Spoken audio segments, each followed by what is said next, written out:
नमस्कार दोस्तों, मैं अंकुर उपाध्याय स्वागत करता हूं आप सभी का एक बार फिर से अपनी नई वीडियो में। 3 स्टॉक्स डिस्कस करूंगा दोस्तों आप सभी के साथ इस वीडियो में, केवल और केवल स्टडी पर्पस से, इन्वेस्टर्स के लिए। और ये वीडियो आप तभी देखिएगा जब आप शेयर बाजार में कम से कम 6 महीने तो बिता चुके हों, क्योंकि इस वीडियो को देखने के बाद इन तीनों स्टॉक्स में आपको काम करना पड़ेगा और काम ज्यादा नहीं करना पड़ेगा। सिर्फ स्क्रीनर पे जाके जो मैं बोल रहा हूं वो चेक करना होगा और कैलकुलेशन खुद करनी होगी, फिर भरोसा करना होगा खुद पे, कंपनी पे, अगर कर सकते हो तो, और नहीं कर सकते तो वहीं कट्टा मार देना। कट्टा मतलब कि क्रॉस कर देना, नहीं करना कुछ भी। अब मैं और थोड़ी सी रिस्क भी उठानी पड़ेगी, मतलब रिस्की सौदा हो सकता है, क्योंकि इनफैक्ट एक स्टॉक तो पूरा ही रिस्की है, क्योंकि मार्केट कैप बड़ा नहीं है, मार्केट कैप छोटा है इन कंपनीज का। ये कुछ ऐसा नहीं है कि आप इनके नाम पे भरोसा करके ही पैसा लगा दो। वो कहानी नहीं है एक डायलॉग की तरीके से कि नाम ऐसा करो कि नाम लेते ही काम हो जाए। यहाँ वो वाला केस नहीं है। ये कोई रिलायंस ब्लू चिप, इन्फोसिस या HDFC बैंक या एशियन पेंट नहीं है कि टूटे जरूर है लेकिन खरीद लो पैसा बन जाएगा। ये वो कहानी नहीं है। ये है कहानी कि अगर बन गई तो अच्छा, नहीं बनी तो पैसा टूटता भी है। लेकिन मैं अगर आपके साथ शेयर कर रहा हूँ, एक लार्ज ऑडियंस के साथ अगर मैं शेयर कर रहा हूँ, देन डेफिनेटली मैंने कुछ तो नोटिस किया होगा। तो शुरू करते हैं बिना किसी देरी के। पहले मैं आपको थोड़ा सा पीछे लेके जाना चाहूँगा, 1 मिनट लेके। सेम प्रोसेस पे मैंने आपके साथ कुछ स्टॉक्स डिस्कस करे थे। पहला था गरुड़ा कंस्ट्रक्शन, अगर आपको याद हो तो। उस समय शेयर का भाव अराउंड 116, 110 के आसपास था। आज वो स्टॉक 200 रुपए के ऊपर ट्रेड कर रहा है। दूसरा है ब्लैक बक, जिंका लॉजिस्टिक, जो अभी रिसेंटली ही कवर किया। वो किस्मत इतनी खराब है कि वो बहुत ही तेज भाग गया। अराउंड फर्स्ट टाइम मैंने जब डिस्कस किया था 440 पे था, दूसरी टाइम डिस्कस किया तो वो 530 हो गया, और अब भी जब मैं आपको उसकी अपडेट दे रहा हूं तो वो 600 प्लस ट्रेड कर रहा है। तो ये तो पूरी तरीके से हाथ से निकल गया और यात्रा भी हाथ से निकल चुका है, तो इनको हम हटा देते हैं। अब बढ़ते हैं अपने तीनों स्टॉक्स में पहले स्टॉक की तरफ। तो शुरुआत करता हूं थोड़े से ऐसे कि जिसका मार्केट कैप थोड़ा इन तीनों में ठीक है।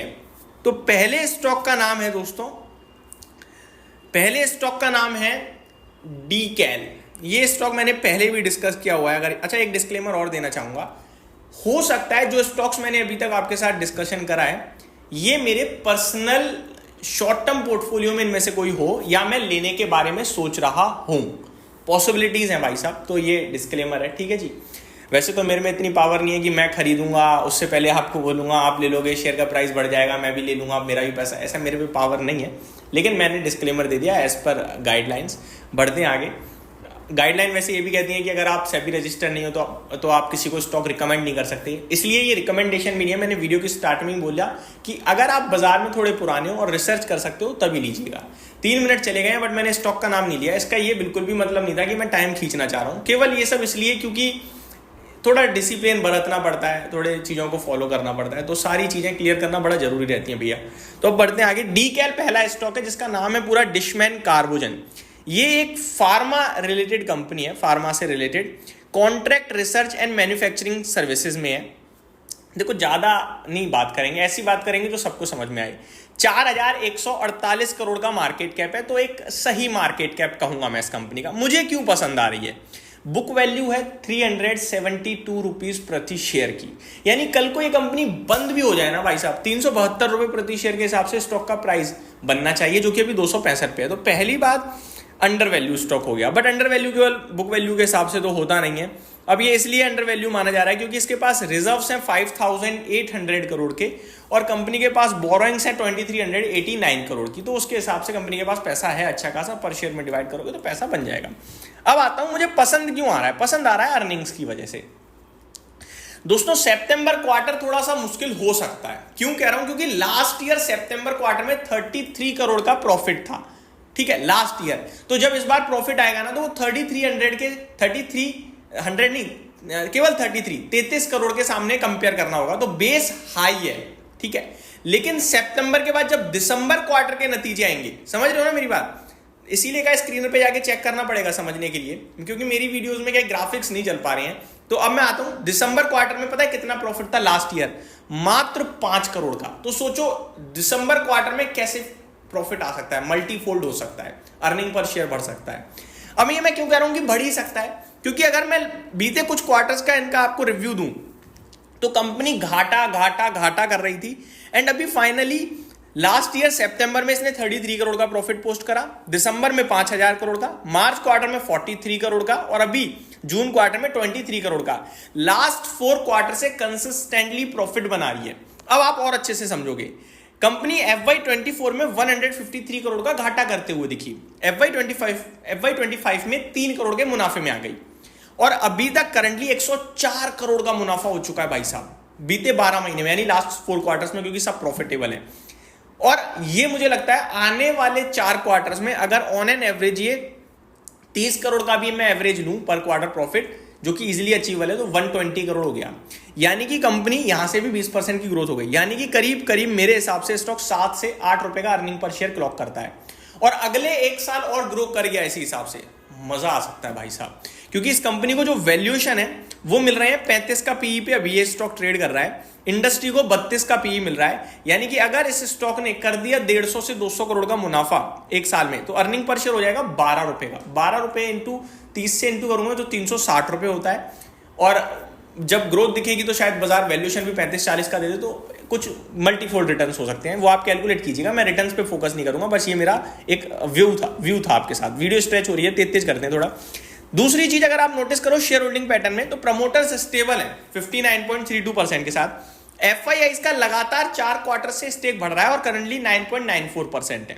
DIIs का स्टेक घट नहीं रहा है, ये भी बढ़ ही रहा है, लेकिन ज्यादा नहीं है, 1.27% है। पब्लिक के पास दिखेगा तो 29.48% का, लेकिन इसमें से भी 5.5% अकेले मुकुल अग्रवाल जी के पास है, यानी पब्लिक पे बचा केवल 24-24.5% का स्टेक, तो ये अट्रैक्टिव हो गया। दूसरे स्टॉक की तरफ बढ़ते हैं बिना देर गवाए। इसके बारे में ज्यादा नहीं बताऊंगा, क्योंकि अगर आपको याद हो 2 हफ्ते पीछे डिटेल वीडियो बनाई थी, प्राइस सेम ही था, अभी तक मूव नहीं करा है। RBA restaurant brand Asia, burger king के नाम से भी आप इसे जानते हो, 4,500 करोड़ का मार्केट कैप है।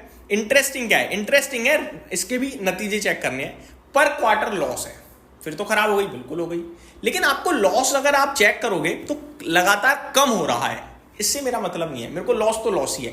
प्रॉब्लम है लॉस क्यों आ रहा है, तो लॉस के आने के पीछे सबसे बड़ा कारण है डेप्रीशिएशन। कंपनी कुछ खराब नहीं कर रही है, डेप्रीशिएशन है, समझ रहे हो, चीजों की कीमत घट रही है। अदरवाइज ऑपरेटिंग बेसिस पे प्रॉफिट लगातार बढ़ रहा है, रेवेन्यू लगातार बढ़ रहा है। लास्ट क्वार्टर में almost highest ever revenue post करा है 698 करोड़ का। एक्सपेंसेस और डेप्रीशिएशन कंट्रोल में नहीं आ रहा है। जैसे ही डेप्रीशिएशन कंट्रोल में आ जाए या कुछ भी अभी ये कंजम्पशन थीम को बूस्ट मिले, तो हो सकता है ये भी टर्न अराउंड हो जाए। तो ये एक 50-50 डाइसी है, प्ले कर रहे हैं हम कि शायद हो सकता है, ठीक है। शेयर होल्डिंग पैटर्न में अगर आप नजर डालोगे वहां आपको अच्छी चीजें दिखेंगी, वो भी मैं आपके साथ शेयर करता हूं। वन मोर थिंग, कंपनी के पास बोरोइंग्स थोड़ी सी ज्यादा है, ये एक नेगेटिव चीज है। 1800 करोड़ की बोरोइंग्स है, जिसके सामने मात्र 326 करोड़ का कंपनी के पास मेरे को रिजर्व दिख रहा है। लेकिन शेयर होल्डिंग पैटर्न में कंपनी के प्रमोटर्स बहुत कम ओन करते हैं, लेकिन FIIs और DIIs के पास अच्छा स्टेक है, करीब 40 और 20% का। पब्लिक के पास केवल 28% है, और उसमें से भी अमानसा इन्वेस्टमेंट के पास करीब 5% और वैलिएंट मॉरिशियस पार्टनर्स के पास 1.15%, यानी करीब 6% स्टेक इन दोनों के पास है। तो बचा केवल पब्लिक के पास 22%, तो एक ही है। तीसरा स्टॉक थोड़ा छोटा है और इस समय रिस्की है, लेकिन मजा आ जाएगा आपको, सुन लीजिए एक बार। एपेक्स फ्रोजन, छोटी कंपनी है, बहुत छोटी है, मात्र 661 करोड़ का मार्केट कैप है, तो बिग डिस्क्लेमर रहेगा इसके लिए स्पेशली। कंपनी श्रिम्प से रिलेटेड, सी फूड से रिलेटेड काम करती है। यूएस और चाइना इनका बड़ा क्लाइंट है। यूएस ने टैरिफ लगा दिया है, इस कंपनी की बैंड बजी पड़ी है। जब तक यूएस टैरिफ नहीं हटाएगा ये स्टॉक नहीं बढ़ेगा, डेड है एक तरीके से। लेकिन अगर यहां टैरिफ से रिलीफ बना तो ये उड़ जाएगा, मैं आपको बता रहा हूं। अब वो पता नहीं मिलेगा नहीं मिलेगा। अब इस कंपनी पे आइए। कंपनी पूरे फाइनेंशियल ईयर में FY25 में 4 करोड़ का प्रॉफिट कर पाई थी, पूरे फाइनेंशियल ईयर में। और आपको पता है इसने लास्ट जून क्वार्टर में कितना प्रॉफिट मारा है? 9 करोड़ का, यानी 12 महीने 4 क्वार्टर्स एक तरफ, और इस बार का 1 क्वार्टर 3 महीने एक तरफ। अभी पूरे 12 महीने में 9 करोड़ का प्रॉफिट दिख रहा है, क्योंकि बीच में लॉस वगैरह सब एडजस्ट करके। अगर सोचो बीते 2 क्वार्टर से प्रॉफिट पता है कैसे बढ़ रहा है, 1.96 करोड़ फिर सीधे 9 करोड़। अब अगला क्वार्टर अगर मुनाफे का आ गया तो अर्निंग पर शेयर कहां चला जाएगा। बट अभी क्या प्रॉब्लम आ गई है टैरिफ वाली, तो मैं ज्यादा रिस्की है इसीलिए ज्यादा शेयर नहीं करूंगा। शेयर होल्डिंग पैटर्न में प्रमोटर्स के पास 72.62% है और पब्लिक के पास 62.64% है। FIIs 4% ओन करते हैं, DIIs आधा % ओन करते हैं। किसी ने भी अपना स्टेक कम नहीं किया है, जिसने भी किया है बढ़ाया है। तो ये 3 स्टॉक्स थे। उम्मीद करता हूं डिटेल्स पसंद आई होंगी। आप लोग कमेंट करके बताइएगा कौन सा पार्ट या कौन सा स्टॉक सबसे इंटरेस्टिंग लगा। Thank you so much for watching this video. Have a great day guys.